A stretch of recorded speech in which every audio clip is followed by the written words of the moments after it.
The trouble with zombies is that they keep coming back. Shoot them, maim them, doesn't matter.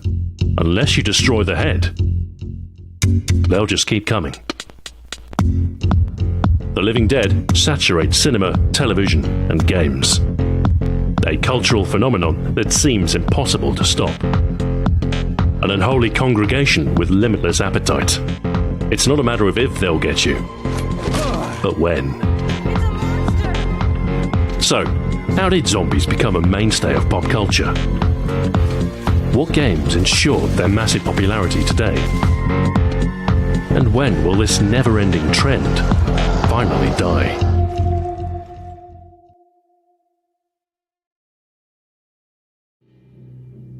The Living Dead first emerge in folkloric tales out of African culture. Powerful voodoo magic capable of raising corpses as undead servants.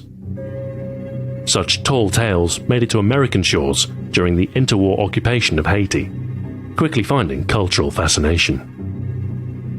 Talking pictures hit their stride around this time and ushered in a new era of horror. Dracula, Frankenstein, and the Mummy. Zombie, the Living Dead. The first feature-length zombie film was made in such a mould. White Zombie in 1932. Its treatment of the living dead is far removed from modern expectations. Essentially, a new twist on vampire legend, with the voodoo master's thralls serving as an obedient workforce rather than a brain-craving mob. Early zombies were tales of possession. The horror derived from loss of control. Comely white women swayed by the unchristian values of voodoo. Often repeated, this formula eventually became stale, and the more optimistic science fiction stole the limelight by the 1950s. Save for a few B-movies, the zombie fad was over. No rest for the dead, however. Almost as soon as they were consigned to the crypt, a new era dawned under the direction of George A. Romero. They're coming to get you, Barbara. In 1968, Night of the Living Dead rewrote the rules, revived the genre, and influenced every zombie that emerged thereafter. The cobwebs of classic horror were dusted off, and the shackles of voodoo were shed. Instead, a full-blown zombie apocalypse. A thoughtless horde, unrelenting, unexplained, yet believable. This was coupled with a bleak, nihilistic tone, with no real heroes, nor a happy ending. A risky proposition, but it worked. It was the most profitable horror film of its era, and as audiences queued up, so too did Romero's imitators. Most were awful, subtlety stripped away in favor of exploiting visceral thrills, gore, rotting flesh, and buckets of blood. Not everyone has the stomach for it, of course, and by the mid-1980s, Hollywood horror had gone in another, more gothic direction. Once again, zombies returned to their grave, but the dawn of a new art form had already begun.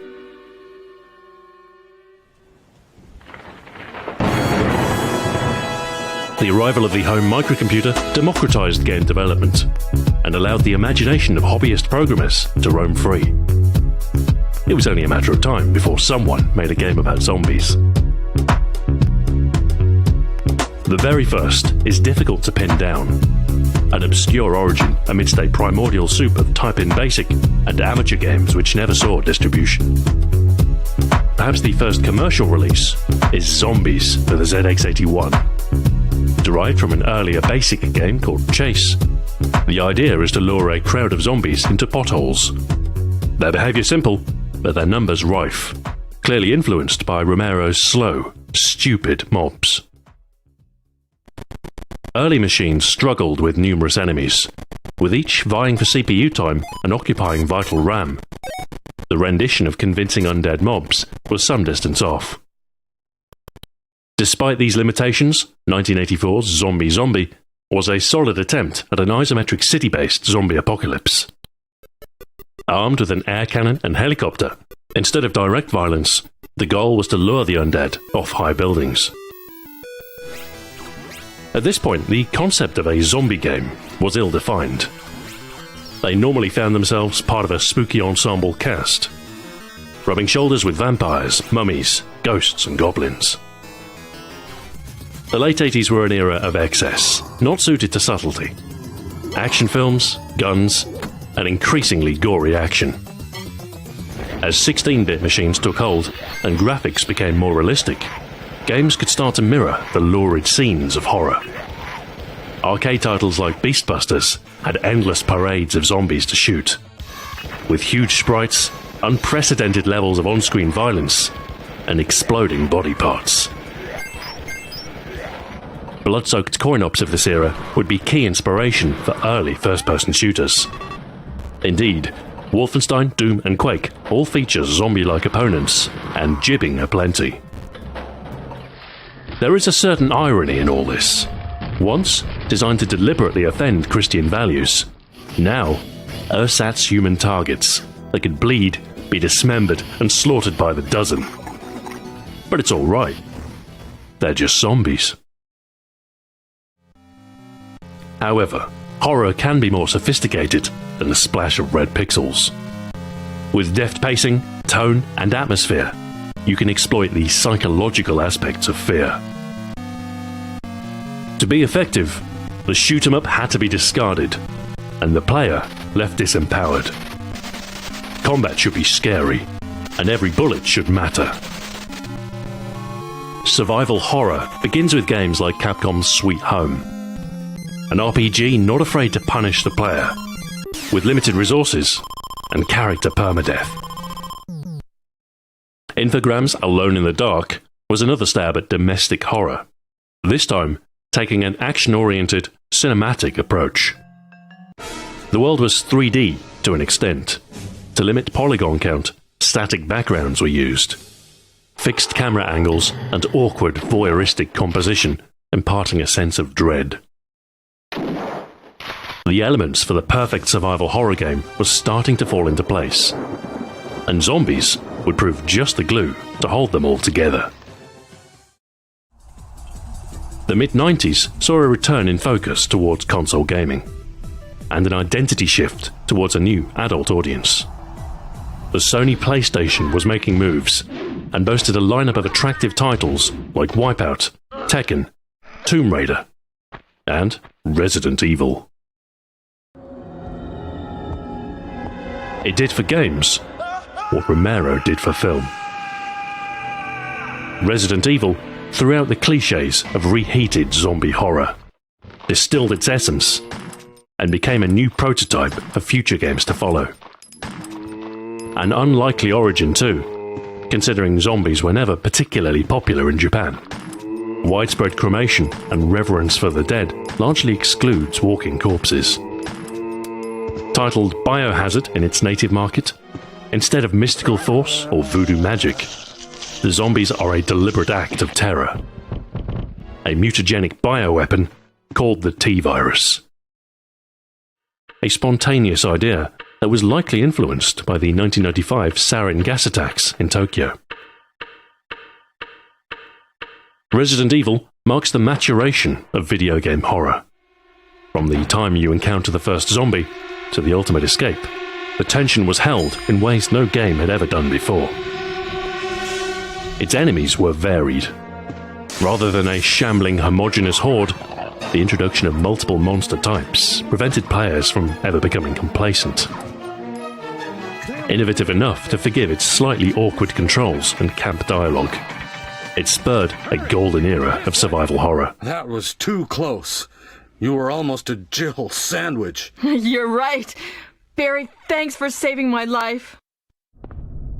The PlayStation era is defined by such games. Silent Hill, Parasite Eve, Dino Crisis, Fatal Frame. Knowing a good thing when they see it, Sega took Zombies to the arcades, adapting the light gun action of Virtua Cop into horror shoot-'em-up, The House of the Dead. It wasn't quite as nuanced as Resident Evil, with a less serious style and a pace on rails. But when you have full polygonal graphics and non-stop action blaring from its impressive cabinet, atmosphere is less important. Western games also took inspiration. The darkened corridors of Doom 3 and its choice between firearm or flashlight, or the limited ammo and multiple zombie types introduced during Ravenholm in Half-Life 2. Most of all, Resident Evil proved that zombies could be cool again, and that you don't always have to stick to the rules. By the time of the PlayStation 2, 3D performance had become more confident.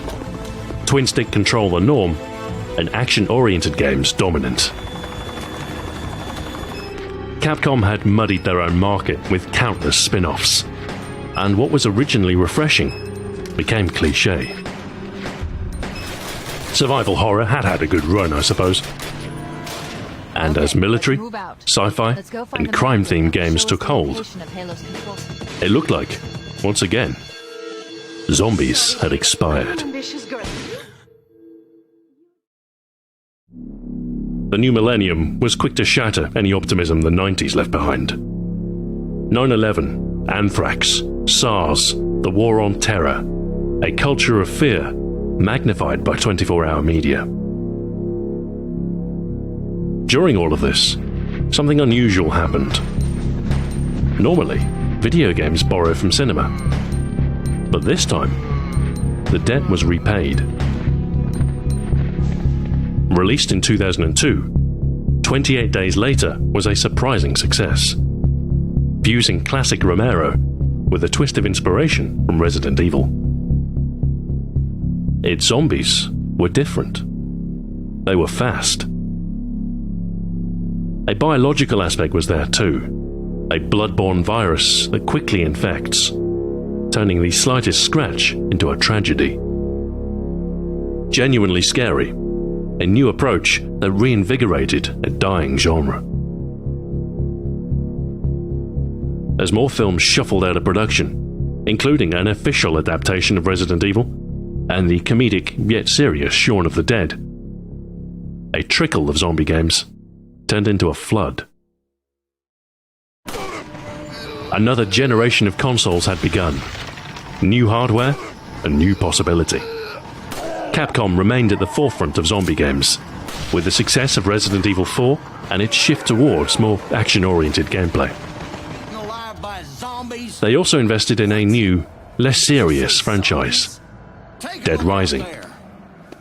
A sandbox game filled to the brim with zombies, its sprawling mall taken from Romero's Dawn of the Dead. The then-new Xbox 360 could handle more zombies and larger maps than ever before. A convincing realization of a full-blown zombie apocalypse. An affection for free roam gameplay would define the generation, and Rockstar were the kings of the category. Red Dead Redemption Undead Nightmare is a standout for DLC of the era, and a rare sighting of the lesser-spotted zombie western.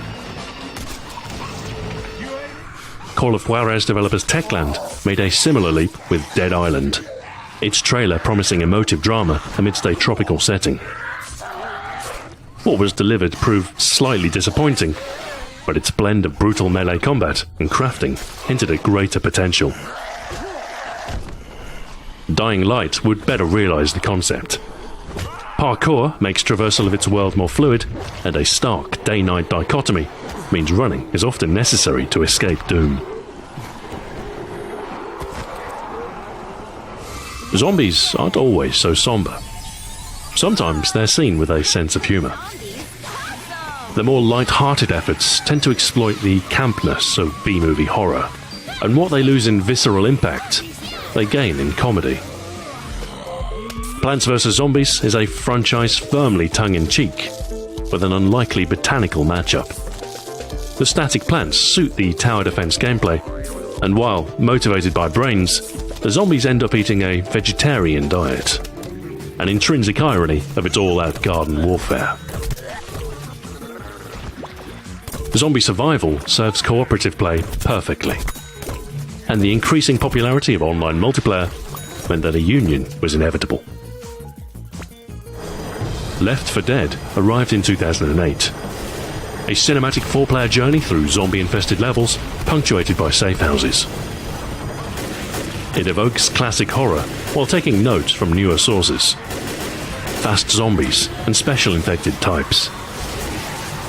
Valve's usual polish and extensive playtesting helped set the bar for 4-player co-op. And its dynamic reshaping of game intensity under an AI director meant that even seasoned players might be left surprised. The perennially popular Call of Duty was in full swing by this point, and while its primary draw was as a military shooter, World at War would venture into the crossover realm of zombie horror and war. Originally added as an afterthought, a reward for completing the campaign, Nazi zombies would prove one of the most compelling features of Treyarch's entries to the franchise. With escalating waves of challenge, 4-player character co-op, and surprisingly complex Easter eggs, the zombie aspect went from strength to strength, with a string of DLC and sequels. Similar is the spin-off from Sniper Elite, Nazi Zombie Army, now a horror co-op trilogy. Shooting reanimated fascists is reward enough, but Sniper Elite illustrates the destruction of grey decaying organs with gratuitous slow motion and X-ray vision. Between undead mobs and survivor factions, it's in a massive scale of multiplayer where zombies can really stretch their legs. The survival sandbox.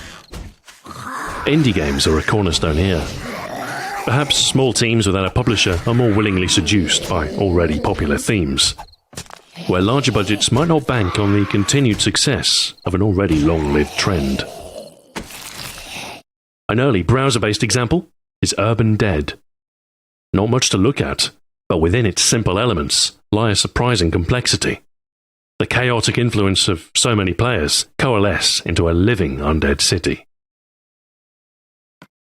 Independent games excel at simplicity, and the elementary blocks of Minecraft are an origin point. First designed with survival in mind, base building by day and a zombie onslaught by night. Its block-by-block approach is arguably more successful as a Lego simulator, but the limitless freedom to build and roam is compelling. Larger, more detailed worlds are tempered by technology, and while consoles lay stagnant late generation, the PC's potential took the lead. DayZ started as a mod for Milsim Arma 2, and from its outset, its goal was to portray a zombie outbreak as realistically as possible. With supplies scattered across its massive map, and a host of variables to manage: hunger, thirst, temperature, blood pressure. Staying alive requires careful management of parallel demands. Throw in a handful of other survivors, and zombies become the least of your concerns. Much of the drama and emerging gameplay arises directly from player interaction. Minecraft and DayZ are both definitive survival sandbox games, and have each inspired many imitators. Between abstract block building, crafting, and realistic needs, it's a genre that indulges both player creativity and a competitive side. Zombies are not a necessary element of these games, but they do underpin the common themes: a breakdown of society and a consequently hostile world. A seductive idea as the perfect vent for modern-day frustrations. No more daily grind, instead, utter freedom and pure survival instinct. Such settings run rich with drama, and narrative-focused games like Telltale's The Walking Dead exploit this. Running parallel to the popular TV series, it's an exercise in episodic storytelling with many tough choices within. Action takes a back seat, largely replaced with puzzles and dialogue, but despite this, the game is no less powerful. After all, the most interesting stories focus on the survivor's struggle, desperation, mutiny, sacrifice. Just relax now. If there's one moral to take from zombie fiction, it's that the greatest threat to safety isn't the predictable, ponderous fate that claws at the window. No! It's ourselves.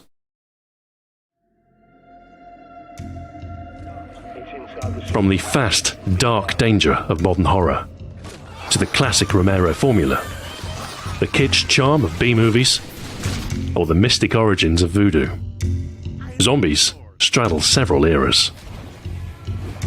They endure courtesy of an occasional willingness to defy definition and break the rules. For instance, the so-called Zeds from Killing Floor are not zombies, but failed experiments instead.